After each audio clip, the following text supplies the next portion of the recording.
Hi guys, welcome into the 2024 Jewel School Workshop. My name is Susan Thomas and I'm really excited to be here with you today. I'm excited about our 2024 workshops. There are so many great classes that you guys are going to get to take advantage of. We're showing them initially on YouTube, but we're also going to have them on our Fast channel and on our Facebook pages, just all over the place, jtv.com/extra. You're going to be able to check those out. I'm going to be putting links to them on my social media like Instagram, my JTV Susan Instagram page, and also, of course, my JTV Susan Facebook page. So do not worry, you're going to be able to find those classes. I'm teaching this one and two others, actually three others, because I'm doing one with my fiance, Tony Thompson, plus all of our internal hosts like Katie is going to be teaching and Laura Graham is going to be teaching. And then all of the streamers that you guys know and love are going to be teaching as well, like Wyatt White, Meredith. I mean, there's so many classes that you guys are going to get to take advantage of.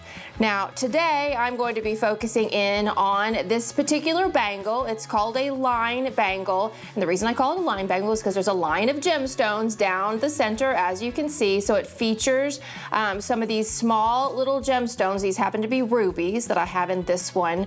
And a lot of you guys are always saying, you know, you don't like tiny beads, but I think tiny beads are mighty and they're very important in jewelry making. And also they really allow you to take advantage of some of the higher end gemstones, because even though higher end gemstones are expensive, I mean, gemstones are sold by the carat. So the smaller they are, the more you get in a strand, and the less they cost. So I happen to love this little set of tiny beads that we have. They're all about 2 millimeters, and they really lend themselves to this pretty little bangle that we're gonna make today.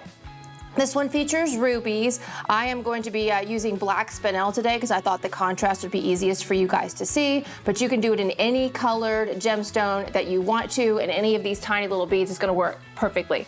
Now, one of the things, and the reason I'm focusing on these particular types of beads today is because many of you do not like to restring these beads. So I'm constantly racking my brain thinking, how can I figure out a design where you can use these beads but not have to take them off the strand? So I'll show you what they look like when you get them. This is a leftover of a strand of rubies that I have, and here's the black spinel that I'm gonna use today, and here's a little bit of neon apatite. All of these would be beautiful in these bracelets. I mean, you can just imagine, and I've got 3 other examples over there I can show you. But they come on a string. And in this bangle that you were looking at, I did not take them off the strand. Oh, very interesting, right? Now, I mean, yeah, I mean, nobody wants string in there, but you don't see it, so it doesn't matter that it's in there. Now, you can restring them if you want to. If you want to put them on a 28 gauge wire and stick them in there, you can. But honestly, it doesn't make any difference. You do not see the string, so why not just leave them on there? So that was kind of how this particular bangle was born. The other reason I started making this little bangle the way I make it is because a lot of times many of you, and me included, don't have the larger gauge wire, like a 16 or really a 14 gauge wire to make a bangle. So I wanted to figure out how I could use a lighter or a smaller gauge wire like 18 gauge and still make a bangle like what you're seeing there. So that is why I am kind of making this bangle. It's kind of how it was born. I'm always trying to teach myself and everybody else how to do things with the materials that you have. And that's kind of what I'm all about. It's like, I'm like, use what you have. What do you have and how can you make that work as a piece of jewelry? Because there is no way that we always have everything we need to make a piece of jewelry. For instance, I'm gonna go through the supplies in this class first and show you kind of what you're gonna need to get started, but I'm gonna start with the tools. So this happens to be a round bracelet mandrel, and it's important, or not a round, sorry, an oval bracelet mandrel, which a lot of people don't have an oval bracelet mandrel. So you can substitute a round bracelet mandrel if you want to. You just have to do a couple little tricks to make it work, and I will show you guys that a little bit later. But if you have an oval bracelet mandrel, that's great. But what if you don't have either one? Well, I always say use what you have. Do you have a rolling pin? Do you have a soup can? Do you have a pill bottle? Do you have something at home that you can use to substitute to make that shape? So don't feel like, oh my gosh, I don't have an oval bracelet mandrel, so I can't watch this class. No, there's definitely other things you can use. Now, I'm also going to be using a hammer and a bench block. I highly recommend that you get yourself a chasing hammer. It does not have to be an expensive chasing hammer. We do have all the supplies available for these classes. If you're watching along, there's going to be links for the supplies. You can actually purchase the instructions and all the supplies, and the tool links will be available as well.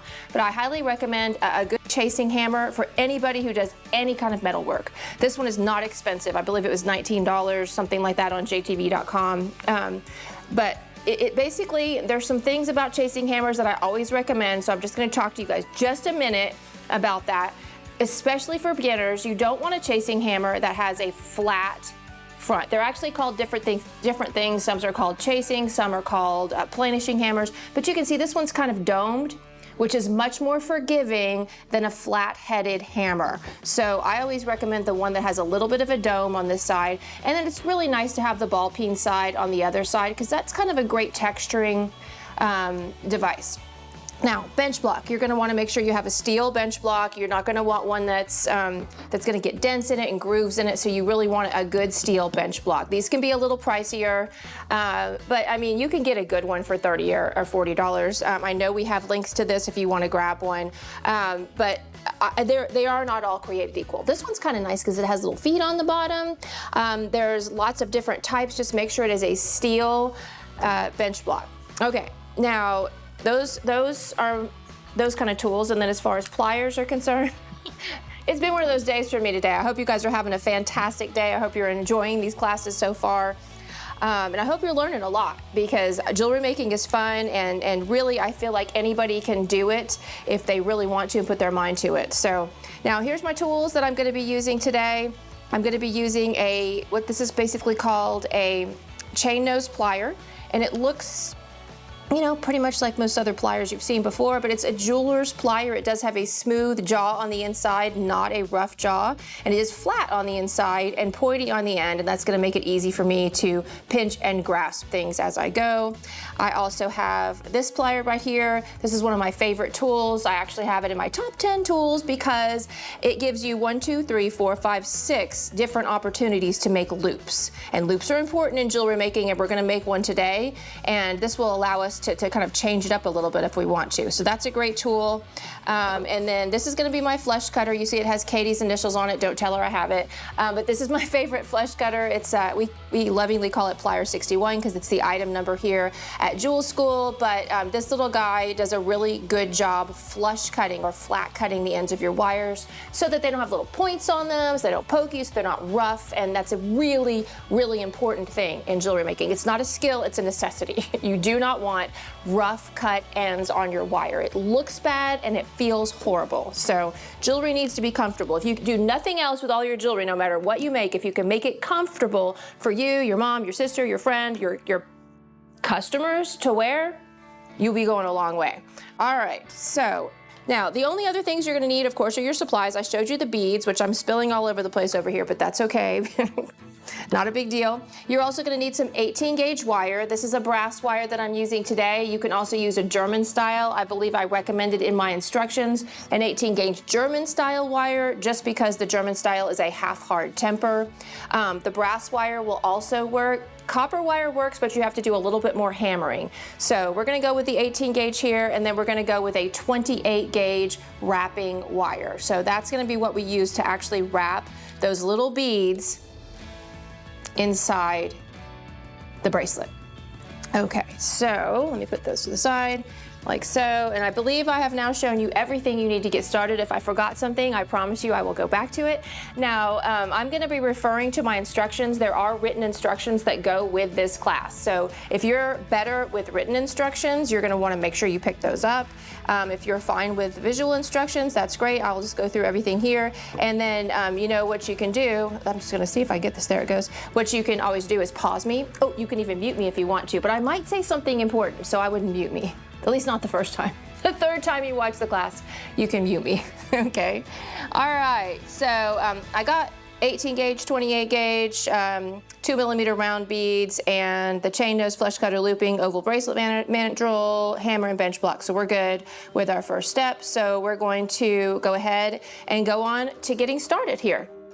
So put my little bracelet off to the side, and then this is my 18 gauge wire. I already cut myself a little length of it. And let's see, I've got a note. Let's see, what do I say to myself? I said, then I'm going to cut myself, well, see, now I can't find my note. Let's see what I said. There it is.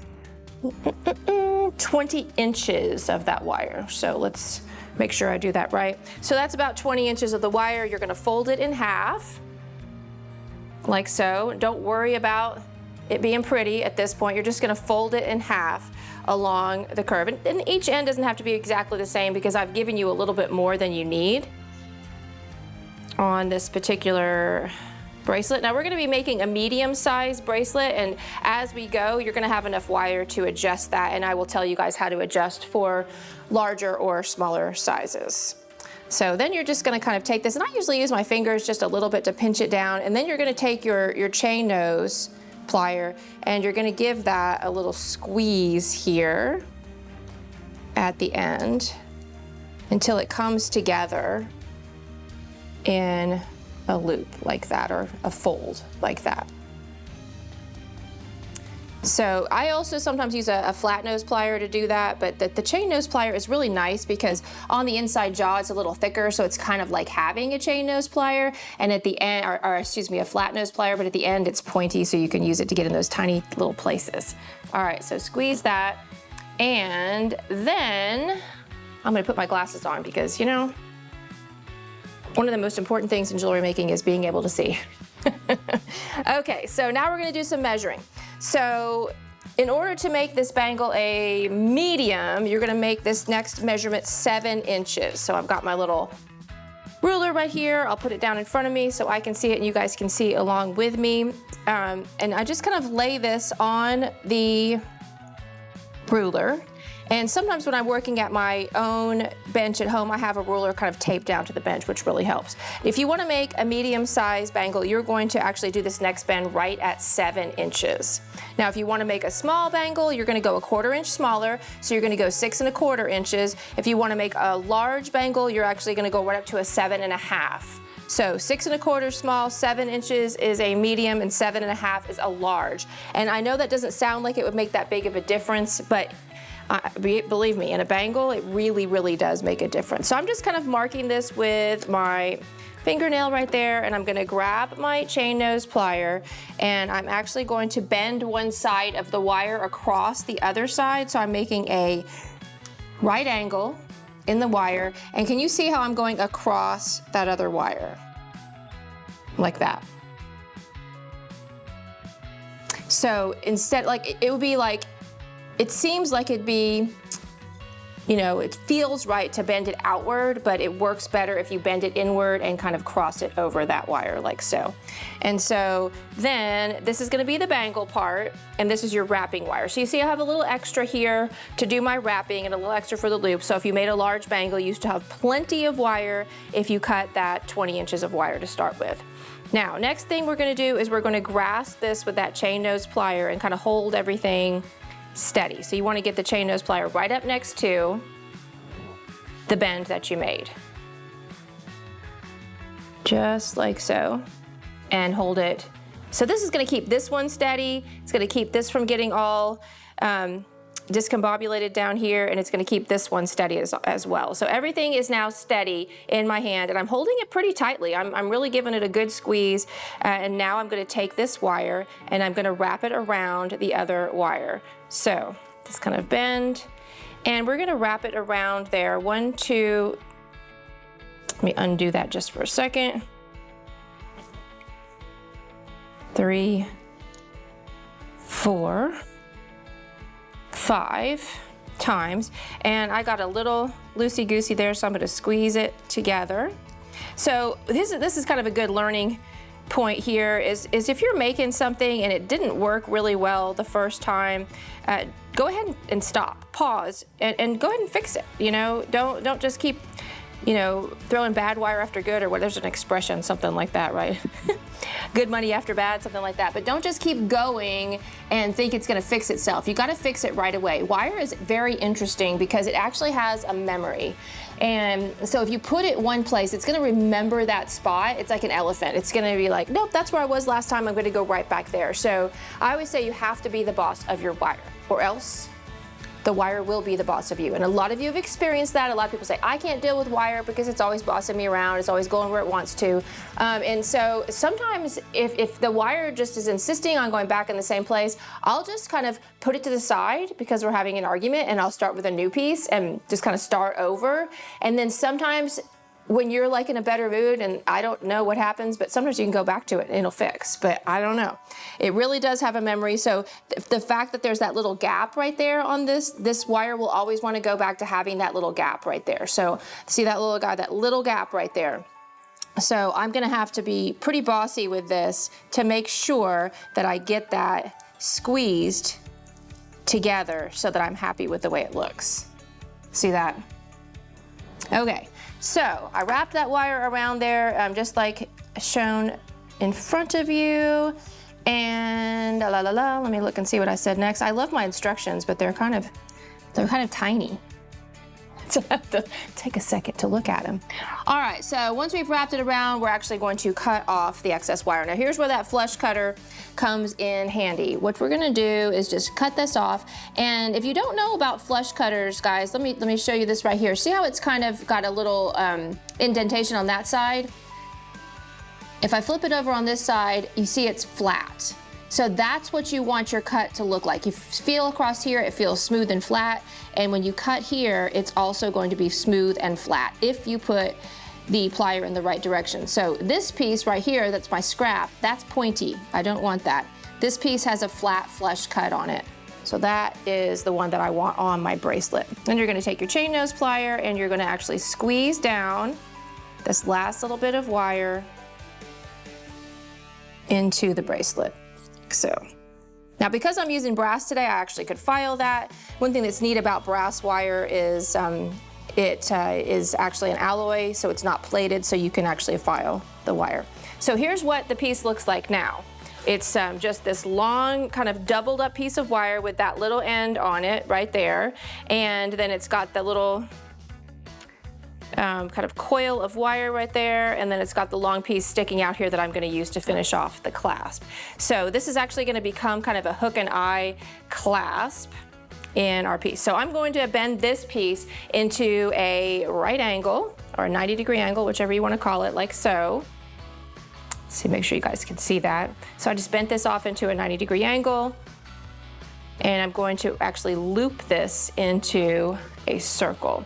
So I use my bail shaping plier here. Now I like mine to be not too small, so I use about the 4th size on this plier to do this. And sorry about that, Andrew, I just totally popped that out of the picture, but I gotta lift it up. So I'm gonna grab this and I'm gonna roll this into a circle. I've got half a circle there. I usually go half a circle and then wrap the rest of it around like so. So that circle is now sitting at the end of this wire. It's not kind of off to one side or off to the other. It's actually sitting right at the end, so it's in line with the bracelet. So then you're going to take your flush cutter again and you're going to actually trim this off. You may actually have to pull that piece up just a little bit before you cut that, just to kind of make sure that you can get right in there and flush cut that piece. Like so. Make sense? So now I'm just going to take my chain nose plier, which as you guys can see has come in very handy today, and I'm just going to put it in place. Ta-da! All right, so now you have the base of this bangle made. And the neat thing about this bangle is I actually make this bangle and do a lot of different things with this base of the bangle. I use it to make these line bangles. I've also used it to wrap other beads all the way around on the outside of it. And sometimes I make different shapes in the middle. Sometimes I'll actually do some twisting with it.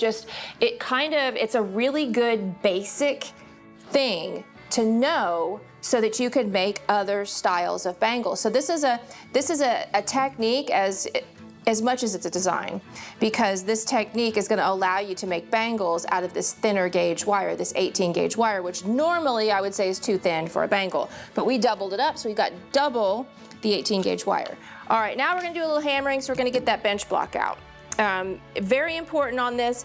The part that's going to get the most abuse on this particular bracelet is going to be the clasp. And so we're going to make the clasp. Now it's a little hook and eye clasp, as you can see, and we're going to do a little hammering on it so that it's a little harder so that it holds together, because that loop is an open loop. And so it's going to need to have a little bit of strength to it. So we're going to hammer the wire. And then this little hook right here also needs to have a little bit of hammering. One thing a lot of people don't know about wire is that it's actually made up of a bunch of little, I guess you can call them crystals or molecules, and as you hammer it, it presses them closer together. And the closer together those little crystals or molecules are, the harder your wire will become. And then the farther apart they are, the smoother and the softer your wire will be and the more supple it'll be. You can heat your wire, you can make it soft again, you can temper your wire by hammering it and make it hard again. So that's why we do a little hardening on it. So I'm just going to actually hammer that. It's not, if you're using a plated wire, be gentle, don't be crazy with it. And once I get that hammered, you can see it kind of came open a little bit, that's normal. You're just gonna kind of close that back up with that same plier. So a little bit more right there. Just kind of make a nice closed loop on that. And then we're gonna do the same thing on the other side with this end, because I want that end to be a little bit hardened as well. So it's kind of round. I'm gonna place it on the bench block, and then I am going to hammer that end just a little bit. Now, because I'm using brass, I could really go crazy on this and hammer it a little bit more. So I could make it super flat if I wanted to, and it's not a bad idea just to kind of go across the rest of this bangle, not to flatten it, but just to give it just a little bit of strength. And I'll do that on both sides. Now, especially if you're using a plated wire, be very gentle with this. If you're using the German style plated wire, it'll take a little bit of abuse. Beadalon's German style plated wire is amazing, and it's great for this style of bracelet. But if you're using another wire that I don't know, I can't make any recommendations. I just don't know. I know Parawire would be great for this as well, but sometimes Parawire is a little bit softer. So depending on the Parawire plated wire you're using, you might want to give it a little bit of texture and or hardening. Okay, so now we've done that, we've trimmed our loop, we've hammered our wire, and we're gonna make the hook. So this is basically the base of this design, and then we're gonna go on and do the fun part, which is the decorating. So next one here, checking my pictures, which anybody else have technical issues sometimes? You're looking at something. It's much easier to look at a piece of paper, I think. So anyway, all right, now we're gonna form the folded end, which is gonna make the loop on this. I always take a look at this end and make sure that I am going to have this rounded piece on the outside and the cut piece. This little guy, see that little cut right there? I'm gonna have it on the inside of the bangle. So, I mean, even though I've done a really nice job pressing in that end and I can't really see it very well, I wanna make sure that it's not on the outside of my bangle. So I'm just taking a look here, seeing where it is, and then I am going to do the bangle in that direction. So that means that since I want this to be on the inside, that means I need to flip my clasp up the other direction. So don't make it too huge. If it gets too huge, it makes it really hard to clasp them. So just a little hook right here is plenty. That's about 1/4 inch. I'll give you a measurement so you guys can see. Let's see, let me put my little ruler down and I'll just kind of show you the length of it. So right at about 1/4 inch on that little hook that I just made. Makes sense? If you make them too long, it makes it really hard to clasp the bangle.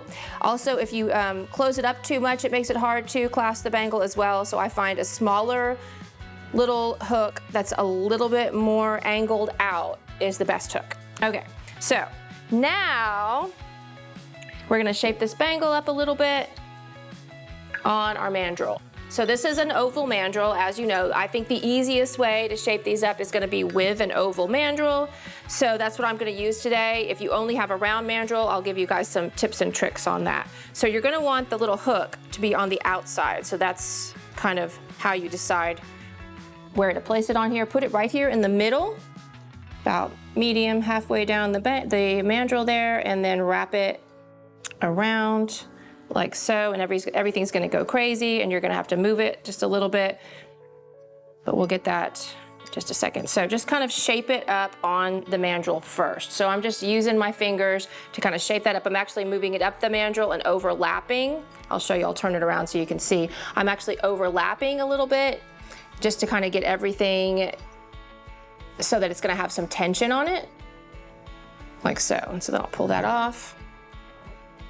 Now, if you only have a round bracelet mandrel, what you can do here is, let me grab one because I happen to have one back here. If you only have a round bracelet mandrel, let me see if I have another one of these, and I do. What you can do is you can start on one side of the bangle and you can wrap it like so, leave the top flat, and then go to the other side and wrap that side like so. And see how it's still kind of forming an oval shape? Does that make sense? It's still forming that pretty oval shape that you want. So you don't have to have the oval mandrel. I like it. It just feels a little bit easier because it's already an oval shape and I don't have to try to shape anything up. So here's my other little piece right here. Let me make that little hook on this one.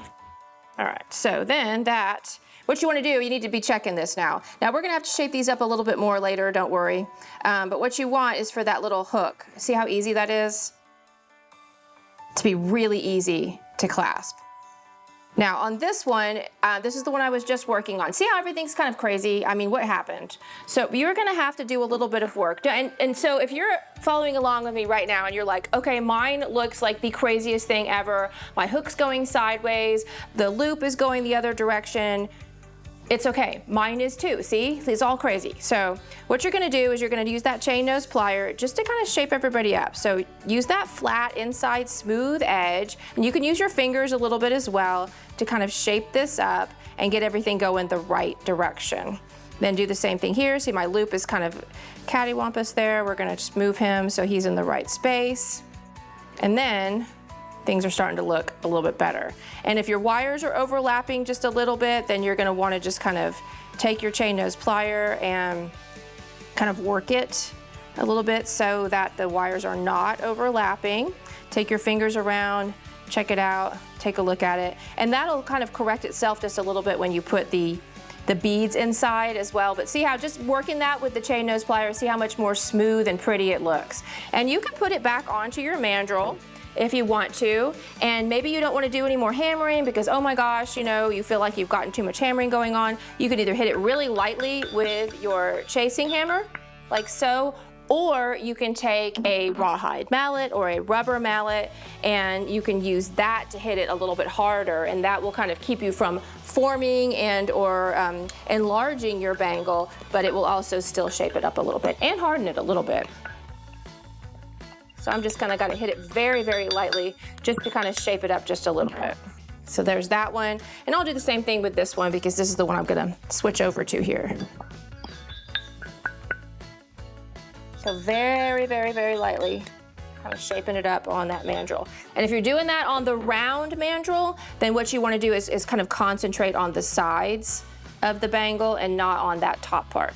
So that piece is essentially ready to go. So you can see, I mean, you could do a lot of different things with this. You can wrap different sizes of beads on the inside. You can wrap beads just around the outside. You could wear it just like it is. You could wrap just wire on it if you wanted to, but there's just a lot of different directions you can take this little design. Okay, so now, whew, that was a lot. Time to take a deep breath. So one thing I always say about making jewelry is, you wouldn't think of it as a stressful thing. It really isn't, it's fun. But as you're doing something you haven't done before, maybe you're like going along and you're feeling really tense in your shoulders. So we're gonna take a second, put everything down, put all your tools down, maybe straighten up just a little bit, get rid of the scraps of wire, and just kind of take a deep breath and pull your shoulders back and then drop them down and then let the breath out. Do it again.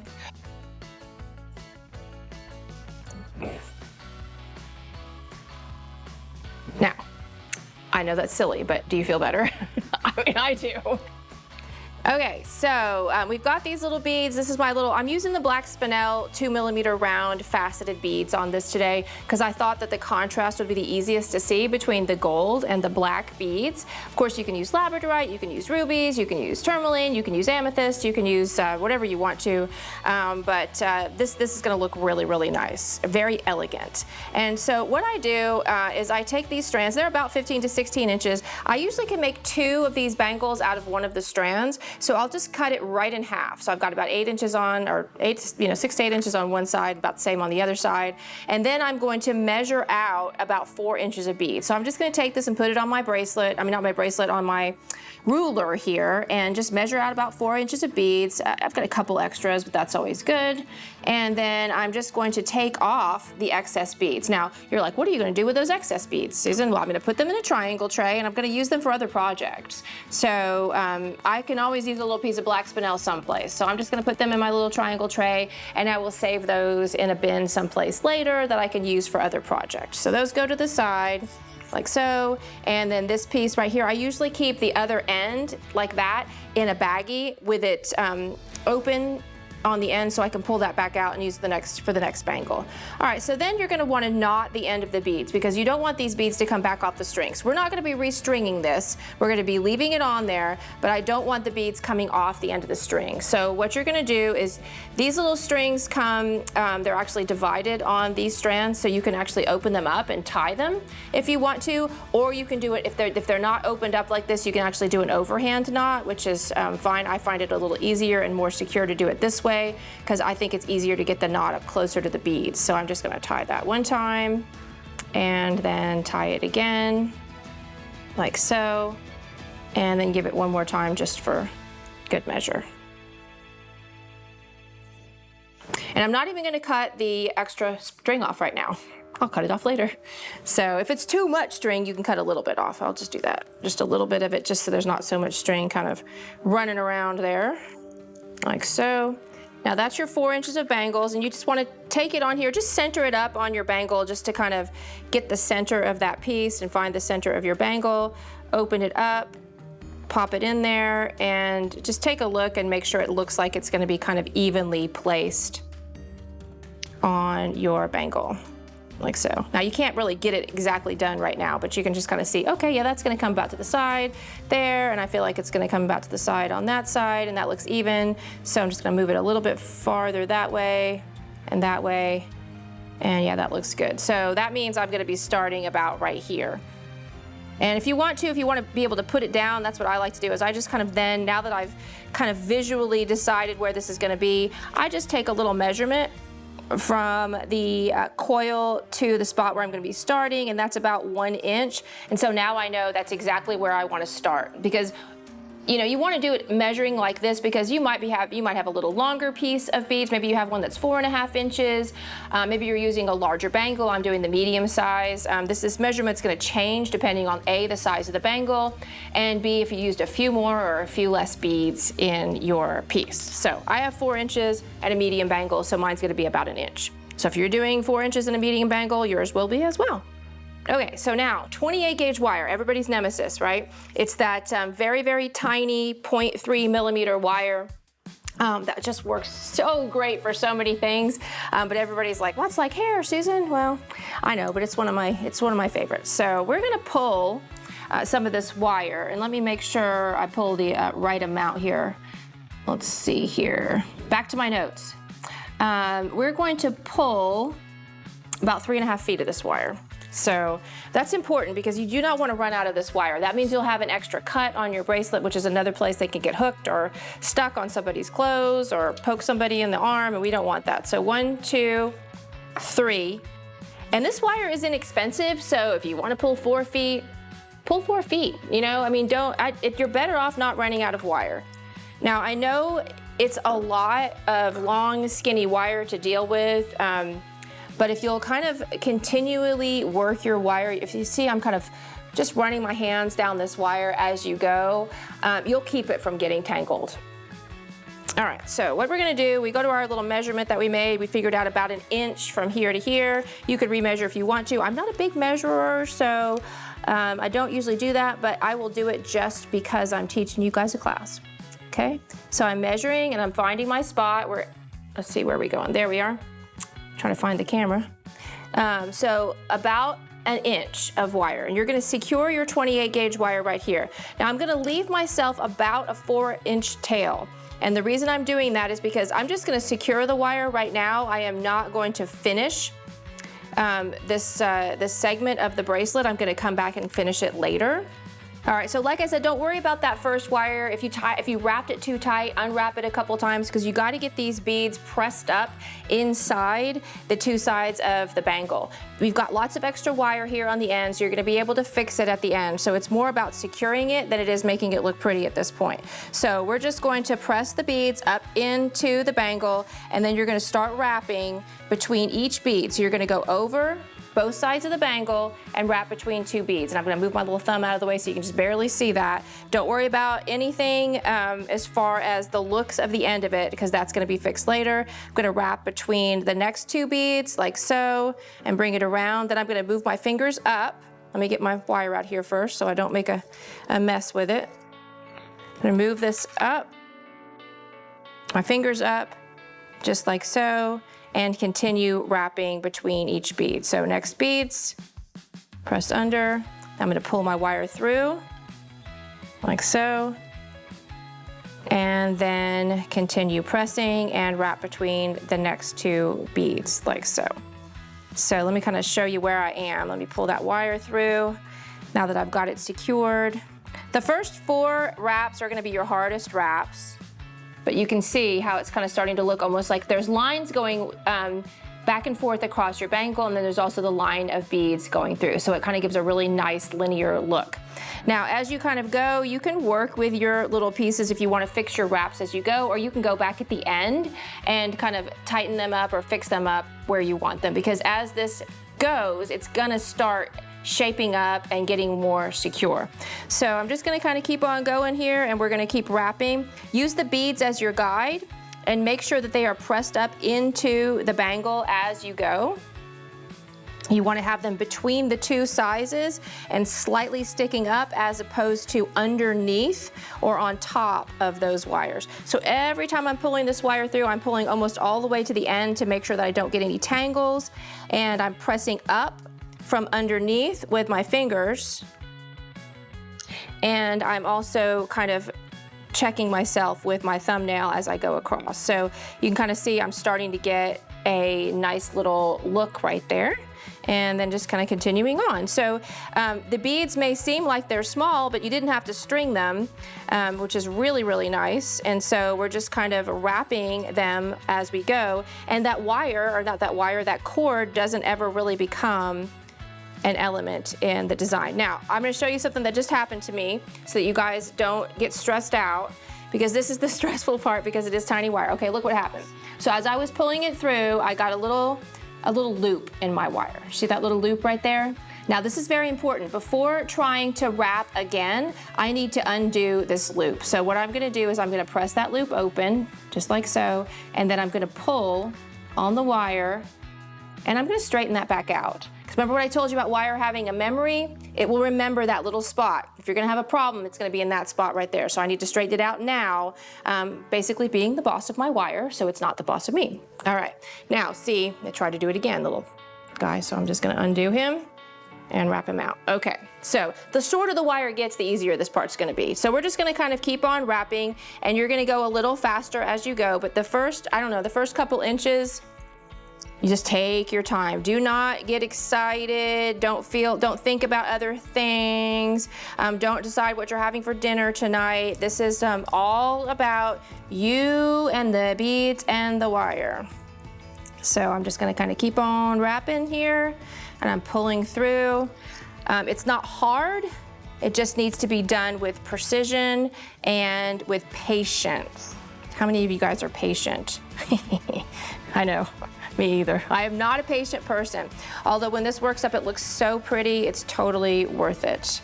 And also the fact that you didn't have to restring these little tiny beads, I mean, to me, that's I'm all about it. So Now you can restring these beads if you want to, if you are, feeling it and you want to restring them on some 28 gauge wire. It's basically the same procedure. You're just going to start with the beads strung on 28 gauge wire, and you can even connect all that wire together if you want to, and you just have to use a lot more, not a lot more, but at least 5 or 6 more inches of wire, because that is where the beads are going to be. And some people don't agree with me keeping these on the string, and that's their prerogative. You do not have to keep your beads on the string. If you're a purist and you want to have them on wire, you can do that. I always say you don't have to do everything the way I do it. I'm not the, just because I say this is the way you do it doesn't mean that there's not another way to do it, a better way to do it, a way that's better for you to do it. See how pretty that's looking?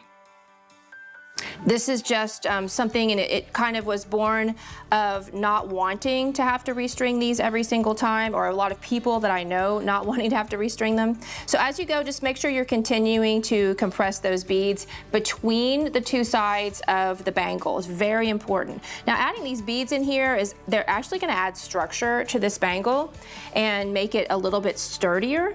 So that's another kind of nice feature of adding the beads in the center. And also 28 gauge wire. I know it's a fine gauged wire, but it's also going to add structure to this bangle. Now you can try to use 26 gauge wire, but it doesn't really slip between the beads the way the 28 gauge wire does. So that's why I like to use 28 gauge for this. All right, so keep it rolling here, keep going between each bead. And now if you're a perfectionist, this bangle is not perfect. So just, you might want to just kind of give yourself a little bit of a break. I'm a little bit of a perfectionist myself, but the look of it from, 5 or 6 inches away looks amazing. But if you get right up close and personal, everything's not going to be perfect on this bangle. You're going to see a bead or two here that maybe doesn't quite sit down in the center, or you're going to see maybe a piece of wire that's not exactly uniform with the rest of them. I'm doing a pretty good job here as I go. I see they look pretty uniform, but I bet you as I go back towards the end, I might see a couple pieces that are a little bit, closer or farther apart. You can go back across and kind of fix those up, but the overall look of it is so pretty, and it's kind of striking, and people really love the overall look of it, that I don't think you need to worry yourself too much about making it too perfect. But as you go, make sure, once again, I'm just kind of compressing those beads between, because it has a tendency to kind of tighten up as you go from one side to the other, and as it tightens up, those beads are not going to want to be in between the sides of the bangle. So make sure you're checking yourself as you go.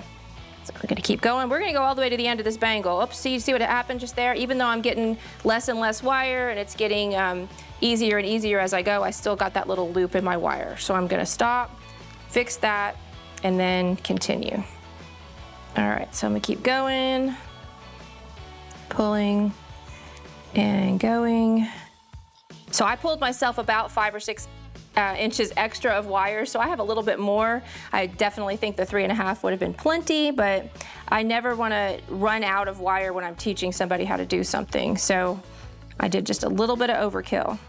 All right, now I'm getting to the end. You can see this is kind of starting to compress a little bit on me, so I'm making sure that I'm pressing those beads up inside there and continuing to wrap. Got my little loop again. That's that same spot. Like I said, wire has an amazing memory. It's just, anytime I say it, people are like, what? No, it really does. It remembers. Okay, so that bead's wanting to kind of be a little funny, so I'm going to make sure he's pressed up between the sides. One thing about these little beads is you think they're all the exact same size, but I will tell you that in my experience, it's very common for the beads to be each one to be just a little bit different. Okay, so keep going. At the end, I'm going to use my thumbnail just a little bit, because this is starting to kind of be a little bit more difficult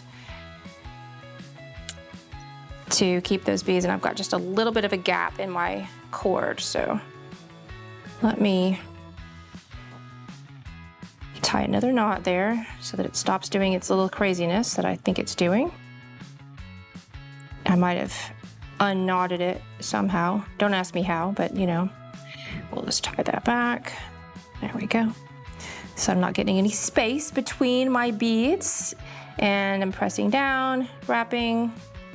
I'm almost to the end here. And I'm paying so much attention to my beads that I'm not paying attention to my wire, so keep going, press down. Next. And so these little ends of the cord, they're important to keep until you finish the bracelet. But they are kind of getting them away just a little bit. All right, so keep rolling, wrap. Oh, I've only got like 7 more beads. That's so exciting. So exciting, we're almost to the end. There's my little silly loop again. Okay, let me kind of think I have enough. Well, no, I'm not gonna do that. I'm just gonna unwrap them again. Teaching you guys the right thing to do is just to unwrap that little spot. Same one every single time. He keeps trying to do that. All right, wrap it again. Oh, I'm down to about 5 beads here. So close, so close. Look how pretty it's looking. Right? I mean, it just looks cool, doesn't it? Very nice. Okay, now keep on rolling here. A few more beads. 4, 3, 2. Now we're to the end. So now here's where you're going to camouflage the little ends. You want to leave those knots in there because the knots are going to keep, obviously, the beads from falling off the end. So we're going to do like just a little bird's nest wrap here at the end. And I'm going to wrap around neatly about 4 or 5 times and kind of make the shape of that wrap. So I've got about 5 times there. See that little neat wrap I just did?